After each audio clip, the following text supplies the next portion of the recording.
چلیے اعوذ باللہ من الشیطان الرجیم بسم اللہ الرحمن الرحیم اللہم صلی علی محمد وعلی آل محمد کما صلیت علی ابراہیم وعلی آل ابراہیم انک حمید مجید اللہم بارک علی محمد وعلی آل محمد کما بارکت علی ابراہیم وعلی آل ابراہیم انک حمید مجید۔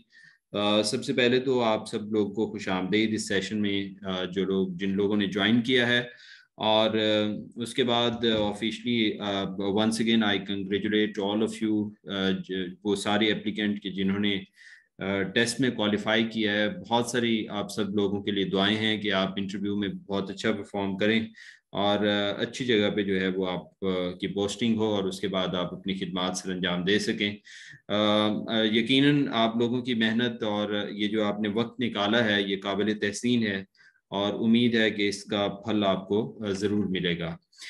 ہمارے یہ جو مختلف سیشنز رکھے گئے ہیں مختلف سبجیکٹس کو سامنے رکھتے ہوئے، تو یقیناً وہ سارے سبجیکٹس مضامین جو ہے وہ انتہائی اہمیت کے حامل ہیں آپ کی انٹرویو کی تیاری کے لیے بھی۔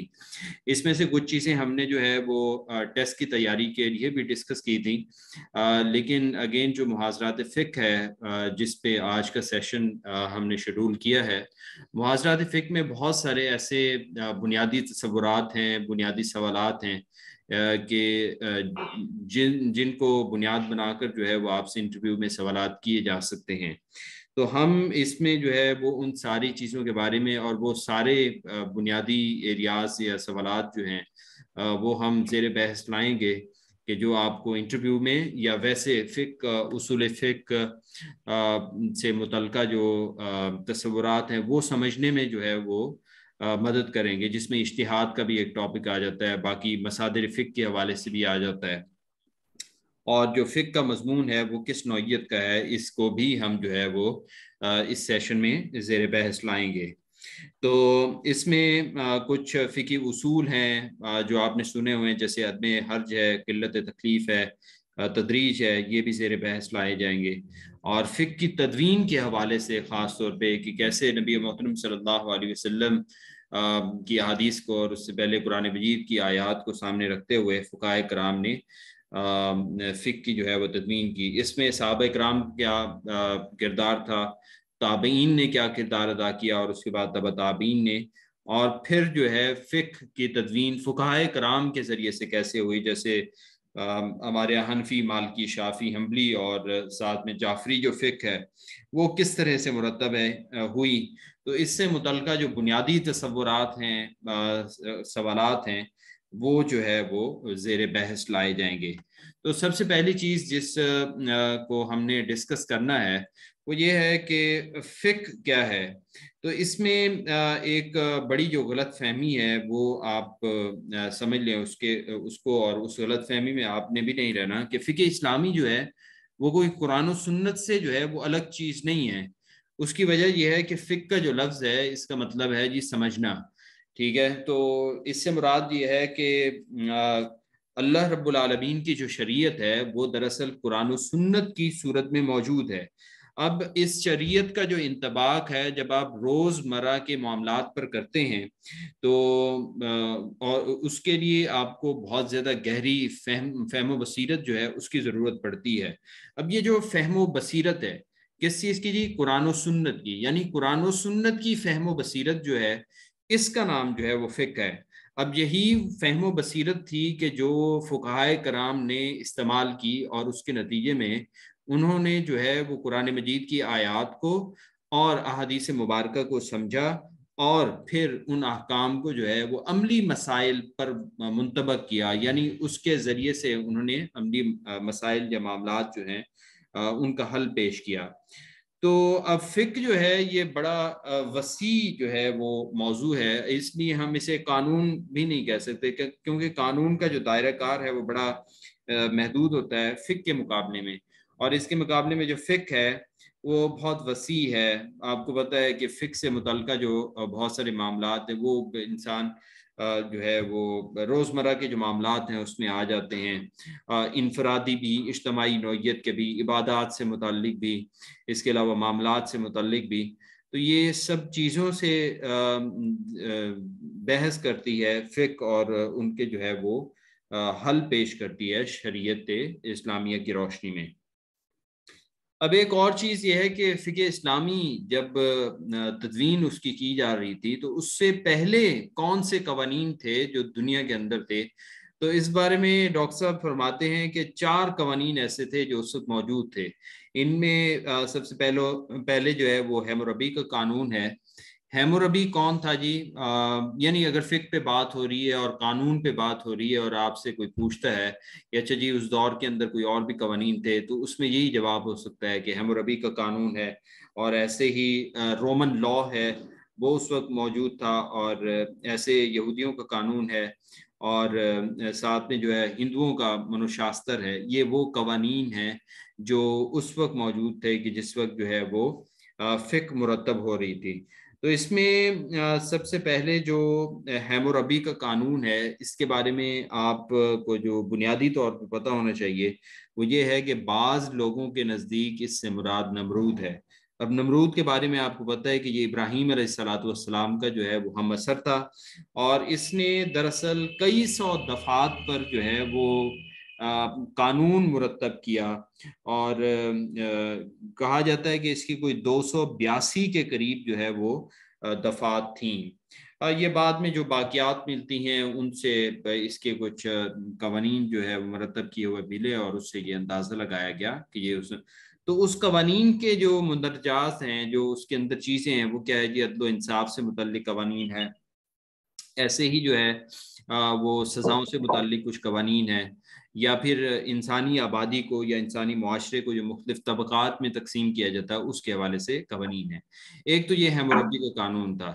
اس کے علاوہ جو ہے قانون روما تھا. قانون روما کے بارے میں آپ کو پتہ ہونا چاہیے کہ یہ رومن لا جسے، یعنی 2 بڑی تہذیبیں گزری ہیں نا اس میں، یونانی تہذیب اور رومن تہذیب. تو یونانی کے بعد رومن کا دور آتا ہے، تو انہوں نے بھی جو ہے وہ کیا کیا جی؟ قانون مرتب کیا. اور اس قانون کو مرتب کرنے والی جو شخصیت تھی وہ جسٹینین تھی.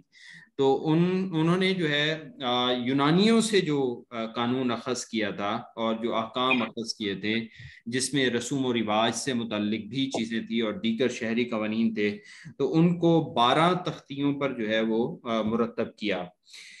تو اب یہ چیزیں ہم کیوں پڑھ رہے ہیں؟ ظاہر ہے فقہ کا مضمون ہے، تو فقہ کے اندر جو ہے رومن لا کے بارے میں ڈسکس کرنا، یا حموربی کے قانون کے بارے میں ڈسکس کرنا، یا پھر یہودیوں کے قانون کے بارے میں ڈسکس کرنا اس لیے ضروری ہے کہ خاص طور پہ رومن لا جو ہے وہ اس لیے یہاں پر اس کو ڈسکس کرنا ضروری ہے کیونکہ بعض لوگوں کو یہ جو ہے وہ غلط فہمی ہوئی کہ یہ جو مسلمانوں نے فقہ کو مرتب کیا ہے شاید اس کی بنیاد جو ہے وہ رومن لا ہے.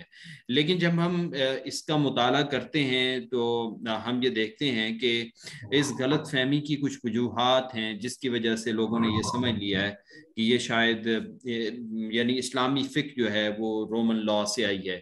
وہ کیا ہے؟ چونکہ دونوں قوانین جو ہے وہ تحریری شکل میں موجود ہیں، اور اس کے اندر فقہا اور قانون دانوں کی تشریحات بھی ہیں. یعنی اسلامی فقہ میں اگر ہم دیکھیں تو اس میں فقہا کے اجتہادات ہیں، اور اس کے مقابلے میں جو رومن لا ہے اگر اس کو ہم دیکھیں تو اس میں قانون دانوں کی تشریحات ہیں.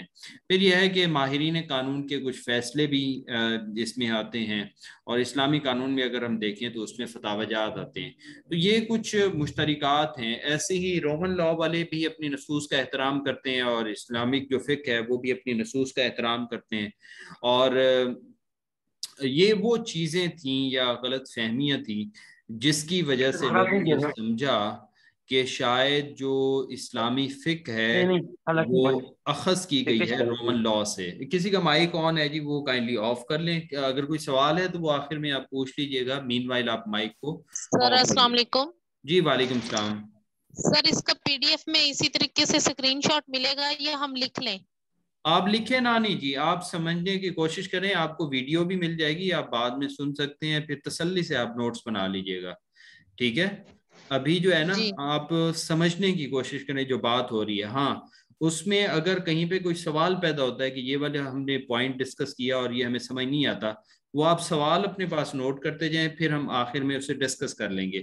اس وقت جو ہے اس سیشن میں جو آن لائن سیشن ہے اس میں آپ کا فوکس یہ ہونا چاہیے کہ جو بات جس موقع پر چل رہی ہے اس پوائنٹ کو سمجھنے کی کوشش کریں. ٹھیک ہے؟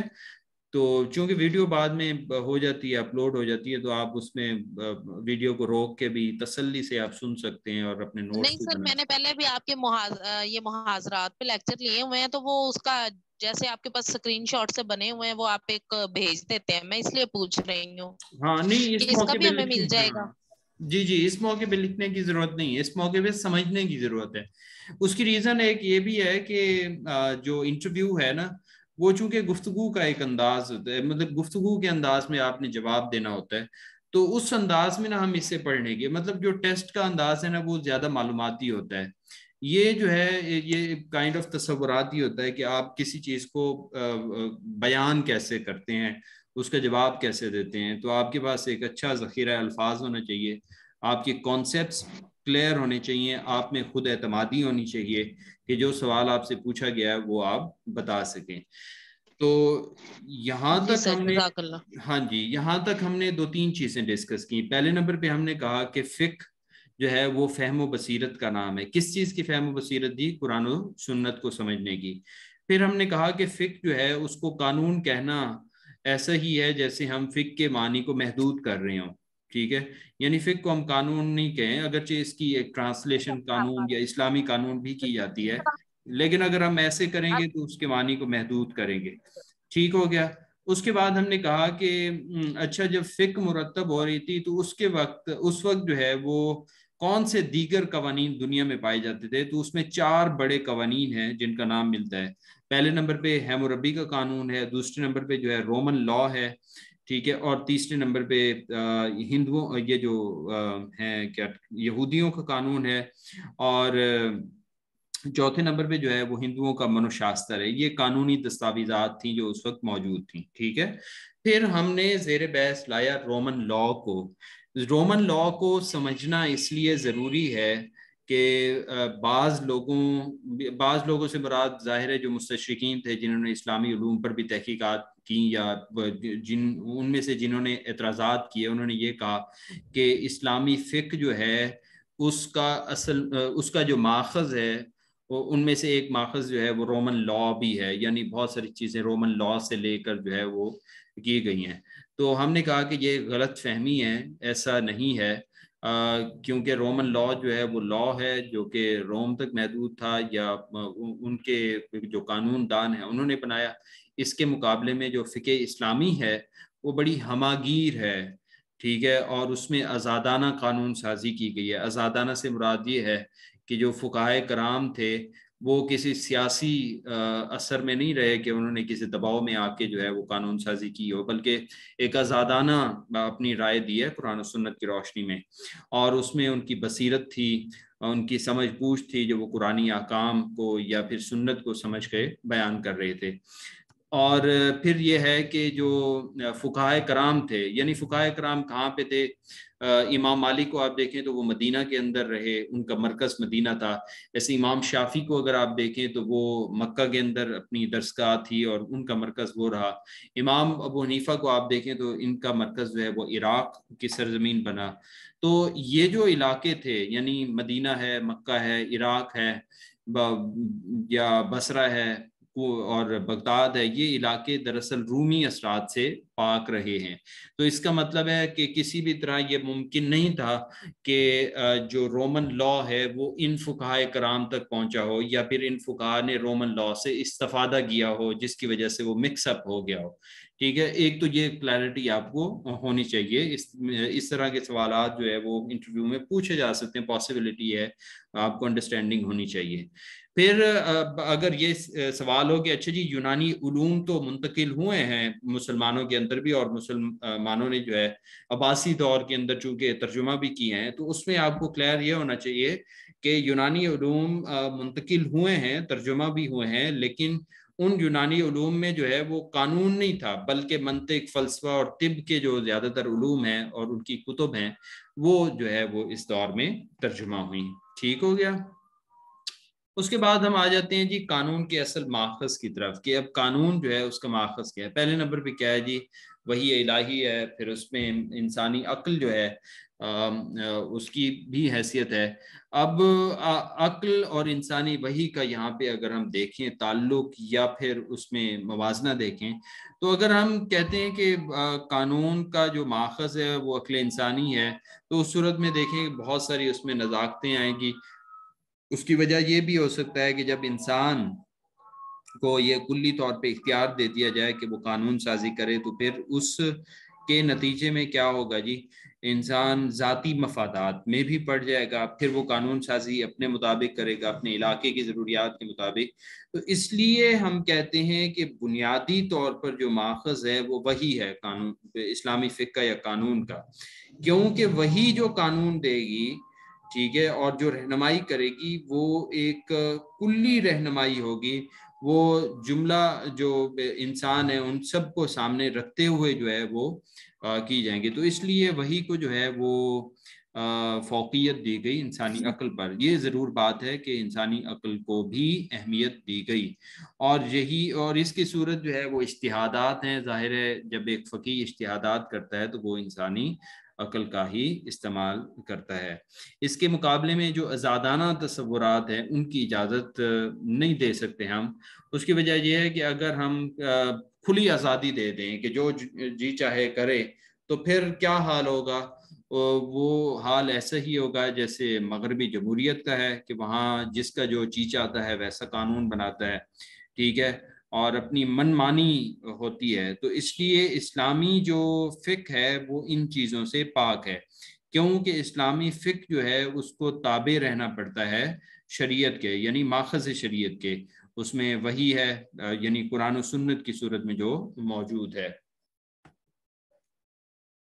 اس کے بعد ہم آتے ہیں جی ایک اور اصطلاح کی طرف یا تصور کی طرف، شریعت۔ یعنی اگر یہ سوال ہوتا ہے کہ یہ شریعت سے کیا مراد ہے، ٹھیک ہے، تو شریعت سے مراد پہلے تو آپ نے کسی بھی چیز کا لغوی مطلب معنی بتانا ہوتا ہے، پھر اس اصطلاح کی جو ہے وہ وضاحت کرنی ہوتی ہے، اس کی ڈیفینیشن کرنی ہوتی ہے۔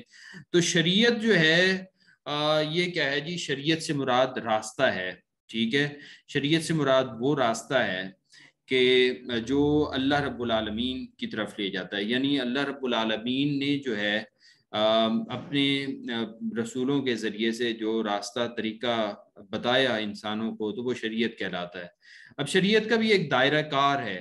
شریعت کا دائرہ کار ایک تو ہے جی ذہنی و فکری رہنمائی کرنا، ٹھیک ہے، دوسرے نمبر پہ ہے جی انسانی جذبات اور احساسات کی رہنمائی کرنا، اور تیسرے نمبر پہ عملی زندگی کو استوار کرنا۔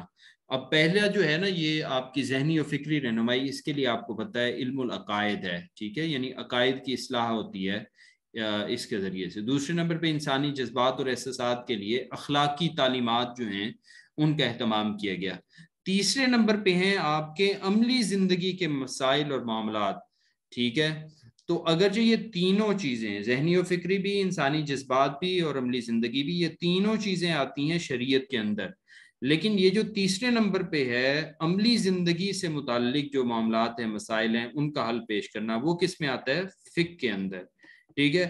یعنی یہ جو تین لائنیں، اس میں شریعت کا دائرہ کار آ گیا اور فقہ کا بھی۔ اس کا مطلب ہے جو فقہ ہے وہ شریعت کا ایک حصہ بنے گا۔ تو اب آپ کو یہاں سے اگر کوئی پوچھتا ہے کہ اچھا جی شریعت میں اور فقہ میں کیا فرق ہے، تو آپ اسے دائرہ کار بتاتے ہوئے جو ہے وہ فرق بتا سکتے ہیں کہ فقہ جو ہے وہ کیا کرتا ہے، عملی مسائل سے کرتا ہے، کو زیر بحث لاتا ہے، اور اس کے مقابلے میں شریعت ہے اس کے اندر ذہنی و فکری بھی، یعنی عقائد سے متعلق بھی احکام ہوتے ہیں، اور اس کے علاوہ جو ہے وہ اخلاقیات کے حوالے سے بھی تعلیم ہوتی ہے، ٹھیک ہے۔ اب فقہ کی ایک کتابی جو ڈیفینیشن ہے وہ بھی آپ کو پتہ ہونی چاہیے کہ الفقہ هو العلم بالاحکام الشرعیۃ العملیہ عن ادلتہ التفصیلیہ، کہ فقہ کیا ہے جی؟ علم ہے کس چیز کا؟ شرعی احکام کا۔ شرعی احکام کون سے ہوتے ہیں؟ کون سے شرعی احکام؟ العملیہ، یعنی شرعی عملی احکام، اور اس کی بنیاد کیا ہوتی ہے؟ ان ادلتہ التفصیلیہ، تفصیلی دلائل، ٹھیک ہے۔ تفصیلی دلائل سے مراد جو ہے وہ مصادر فقہ ہیں، ٹھیک ہے۔ تو اس کے بعد فقہ اور قانون میں جو ہے فرق ہمیں پتہ ہونا چاہیے، اگر کوئی آپ سے پوچھتا ہے تو فقہ جو ہے وہ کیا ہے جی، یعنی حکم بعض ہوتا ہے عملی ہوتا ہے، لیکن اس کی بنیاد شریعت نہیں ہوتی یا مصادر شریعت نہیں ہوتے، تو وہ فقہ نہیں بن سکتے بلکہ وہ قانون بن سکتے ہیں۔ مثال سے ہم سمجھنے کی کوشش کریں گے، جیسے ٹریفک کے قوانین ہیں، ٹریفک کا قانون جو ہے یہ ایک عملی نوعیت کا معاملہ تو ہے، لیکن اس کا جو مصدر ہے وہ کوئی شریعت نہیں ہے، ٹھیک ہے، تو اس لیے یہ قانون ہے، یہ فقہ نہیں ہے۔ تو فقہ اور قانون میں جو ہے وہ آپ یہ کر سکتے ہیں۔ اگر آپ اس ڈیفینیشن کو یاد کر لیں گے جو ہم نے یہاں پڑھی ہے تو پھر آپ کلیئر ہوں گے۔ تو یہ 2-4 ڈیفینیشنز جو ہیں یہ آپ کو زبانی یاد ہونی چاہیے، اور اگر آپ عربی میں کر سکتے ہیں تو بہت اچھی بات ہے، ایک اچھا امپیکٹ پڑتا ہے جب آپ عربی کے اندر عربی اصطلاحات کو استعمال کرتے ہوئے جواب دیتے ہیں۔ اس کے بعد ہے جی آیات احکام اور احادیث احکام، یعنی قرآن مجید میں 6000 سے زیادہ آیات ہیں، اور اس کے علاوہ احادیث بھی دیکھیں تو وہ ہزاروں کی تعداد میں جو ہے وہ جمع کی ہوئی ہیں، لیکن ان میں سے چند سو آیات ہیں، 300 کچھ ہیں، تقریباً 400 ڈاکٹر صاحب کے نزدیک جو ہے تقریباً 400 ایسی آیات ہیں جن کو آیات احکام کہا جاتا ہے، جس کے اندر کوئی نہ کوئی حکم جو ہے وہ دیا جا رہا ہے۔ مثال کے طور پہ نماز کے بارے میں حکم ہوگا، یا زکوٰۃ کے بارے میں ہوگا، یا وراثت کے بارے میں ہوگا، یا نکاح طلاق کے بارے میں کوئی ہوگا۔ تو ایسے جو احکام کی آیات ہیں وہ کوئی 300 سے زیادہ 400 کے قریب ہیں۔ ایسے جو احکام سے متعلق احادیث ہیں وہ 3000 سے زیادہ ہیں، 4000 کے قریب بن جاتی ہیں، ٹھیک ہے۔ اس کے علاوہ ظاہر ہے آپ کو پتہ ہے جو آپ نے اس میں بھی پڑھا تھا الفوظ الکبیر میں مختلف آیات پڑھی ہیں کہ کتنی آیات کس متعلق ہیں، یہ آپ MCQs تیار کرتے ہوئے بھی یہ معلومات پڑھ چکے ہیں کہ کچھ آیات جو ہیں وہ قصص سے متعلق ہیں، کچھ امثال سے متعلق ہیں، تو یہ مضامین کے ضمن میں جو آپ نے پڑھا ہے، ٹھیک ہے۔ ایسے ایک ہے کہ فقہ جو ہے، ہاں مزید اسے ڈیفائن کیا ہے کہ فقہ شرعی احکام کا نام ہے، اور اس کے مقابلے میں قانون جو ہے وہ ایسا قاعدہ اور ضابطہ ہوتا ہے جو کسی حکمران نے مقرر کیا ہوتا ہے، ٹھیک ہے، اور اس قاعدے ضابطے سے مراد عدالتی ضابطے، یعنی قانون جو ہے اس کی عملداری ہو رہی ہوتی ہے عدالت کے اندر، کورٹ کے اندر، قاضی کے پاس، ٹھیک ہے، جج کے پاس، جبکہ فقہ جو ہے اس کا آغاز انسان کی پیدائش سے پہلے اور موت کے بعد تک رہتا ہے۔ موت کے بعد کی مثال آپ کو پتہ ہے کہ وراثت کے جو احکام ہیں وہ فقہ کا موضوع ہے، ٹھیک ہے، اور فقہ جو ہے ان کے بارے میں ہدایات دیتی ہے، رہنمائی کرتی ہے، ٹھیک ہے۔ اس کے بعد آ جاتے ہیں جی فقہ کے اہم مضامین اور ابواب کی طرف، ٹھیک ہے۔ تو فقہ جو ہے وہ 2 حصوں پر مشتمل ہے۔ فقہ کا ایک حصہ وہ ہے کہ جس پر افراد عمل کرتے ہیں، ٹھیک ہے، المسلم ملتزم احکام الاسلام حیث کانا، ٹھیک ہے، کہ ایک مسلم جو ہے انفرادی حیثیت سے جن جو احکام اس کے ذمہ ہوتے ہیں اس میں عبادات ہیں، آئلی قوانین ہیں، دیگر کچھ معاملات ہیں اور معاشرتی معاملات ہیں۔ اس کے علاوہ کچھ ایسے احکام ہیں کہ جو ریاست کی عملداری میں آتے ہیں یا جو ریاست کے کرنے والے ہوتے ہیں، اس میں کیا ہے جی ریاست کے فوجداری احکام ہیں، حدود وغیرہ سے متعلق جو قوانین ہیں، اور قانون ضابطہ ہے یا انٹرنیشنل لاء جو ہے جسے بین الاقوامی قانون کہا جاتا ہے، یہ ریاست کے کرنے والی چیزیں ہوتی ہیں۔ تو فقہ جو ہے وہ اس کے 2 حصے بن گئے، ایک افراد سے متعلق اور دوسرا ریاست یا حکومت سے متعلق۔ اس کے علاوہ فقہ کے جو ابواب ہیں وہ کون سے ہیں؟ طہارت، نماز، روزہ، حج، زکوٰۃ۔ اس کے علاوہ کچھ شخصی قوانین ہیں، خرید و فروخت سے متعلق معاملات ہیں، حلال و حرام سے متعلق، اور کچھ آداب ہیں، ٹھیک ہے۔ تو فقہ کا جو دائرہ کار ہے یہ دراصل زندگی کے معاملات سے متعلق ہوتا ہے۔ معاملات کی وضاحت میں کر چکا ہوں کہ کچھ یعنی خرید و فروخت ہے، یہ بھی ایک معاملہ ہے جس میں عقود بھی آ جاتی ہیں، یعنی آپ کوئی معاہدہ کرتے ہیں وہ بھی اس میں آ جاتا ہے۔ ایسے حلال و حرام کے بارے میں جاننا، اور ایسے نکاح طلاق سے متعلق جو معاملات ہیں، تو یہ جو ہے سارے روزمرہ کے معاملات ہیں۔ تو اس کو زیر بحث کون سا مضمون لاتا ہے جی؟ فقہ لاتا ہے۔ اگلا جو ہے ہمارا ٹاپک ہوگا علم فقہ جو ہے اس کا